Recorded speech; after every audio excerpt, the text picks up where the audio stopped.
பேரவைத் தலைவர் அவர்களே, மாண்பு அமைச்சர் அவர்களுக்கு சின்ன கேள்விதான். கிராம பகுதியில் இருக்கக்கூடிய கன்னியாகுமரி மாவட்டத்தில் 56 சொசைட்டி இருக்கு. சொசைட்டியில் நீங்கள் ஆவின் பொருட்களை வாங்க சொல்லுதீங்க.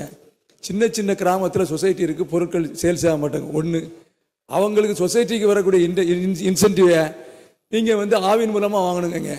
பல நாட்களாக இது கன்னியாகுமரி மாவட்டத்தில் 56 சொசைட்டி இந்த பிரச்சனை இருக்கிறது. ஆவின் பொருள் நெய், பால் விற்கலாம்.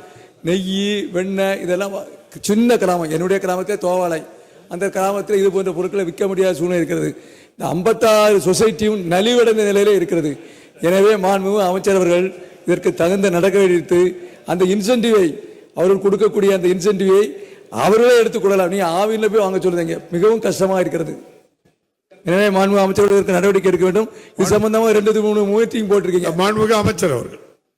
மாண்புமிகு பேரவைத் தலைவர் அவர்களே, நம்ம தலைவாய் சுந்தரம் அவர்கள் இங்கே சொசைட்டி எல்லாம் டார்மெண்டாக இருப்பதாக சொன்னார். தமிழ்நாடு முழுக்க 300 சொசைட்டி டார்மெண்டில் இருக்குது. அதில் இது கொஞ்சம் நம்முடைய கன்னியாகுமரி மாவட்டத்துலேயும் டார்மெண்ட் இருக்குது. இப்போ அதுக்கெல்லாம் இப்போ சீரடைஞ்சு இப்போ ஓரளவுக்கு பால் உற்பத்தி கூட்டியிருக்கோம். டார்கெட் ஃபிக்ஸ் பண்ணியிருக்கோம், இத்தனை வரணும்னு.